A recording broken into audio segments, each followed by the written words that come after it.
अरे तुम दोनों ही वो गोपी जग्गू हो जिनके नाम से दरोगा साहब की जान हलक में अटकी रहती है, जिनके किस्से दरोगा जी कल सुना कर गए हैं। वो सब पुरानी बातें हैं साहब, अब तो हम सुधरना चाहते। जी साहब, कोई हमें सुधरने का मौका ही नहीं दे रहा है। अच्छा, बड़ा मासूम बनने की कोशिश कर रहे हो। तुम लोगों की ये मासूमियत की एक्टिंग दरोगा के सामने नहीं चलती। जमींदार साहब, पूरे गांव में आप ही तो हैं जिनकी हम इज्जत करते, बस आपको ही अपना मसीहा मानकर यहाँ आए।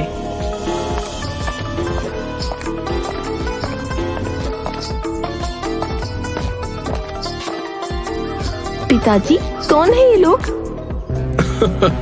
ये दो महानुभाव वही हैं जिनके किस्से कल दरोगा जी सुना कर गए थे। कहते हैं ये अब सुधरना चाहते हैं। अच्छा, तो ये वही गोपी जग्गू हैं? जी दीदी, बस एक मौका दीजिए, हम काम करना चाहते हैं ईमानदारी से। दीदी, हम सच में सुधरना चाहते हैं, हमें कहीं काम नहीं मिलता, आप ही हमें अपने छांव में रख लीजिए। पिताजी, क्यों ना इन्हें एक मौका दिया जाए कि काम करेंगे और इनका सुधार भी हो जाएगा।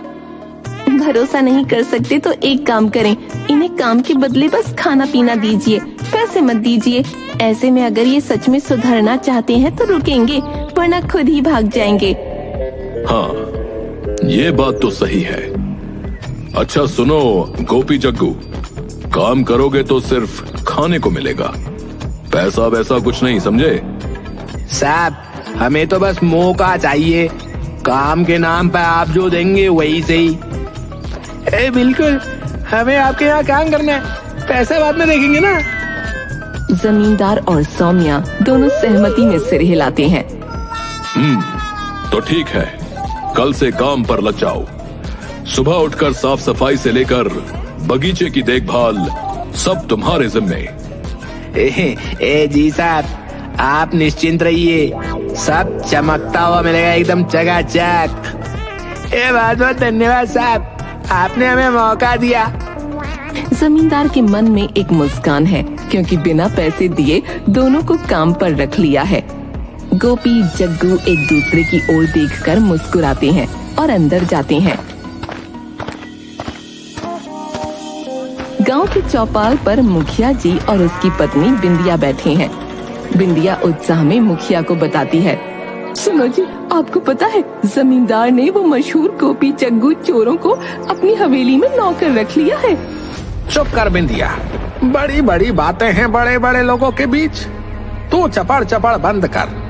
हाँ हाँ, बड़े लोग हैं, लेकिन चोरों को नौकर रखना बड़ी अजीब बात है। कौन समझाए जमींदार को?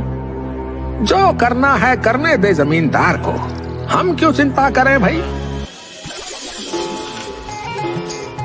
वाह गोपी जग्गू, तुम लोगों का काम करने का ढंग तो गजब का है। इतने लगन से काम करते हो जैसे गुलाम हो मेरे। साहब, आपके कहने पे जान भी हाजिर है, हम दोनों आपके गुलाम ही तो है।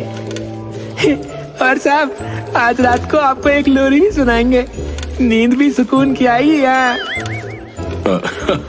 अरे वाह, एक तो काम मुफ्त में हो रहा है, ऊपर से लोरी भी। धन्य हो तुम लोग।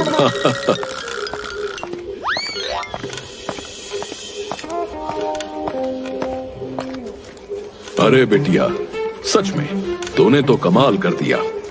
तेरी वजह से ये दो लोग मेरे घर का सारा काम मुफ्त में कर रहे हैं। पिताजी, मैंने आपको पहले ही बताया था कि मेरे दिमाग का कोई जवाब नहीं। कॉलेज में जब सब मेरे दिमाग के कायल हैं, क्या पता एक दिन मैं आइंस्टाइन की जगह ले लूं।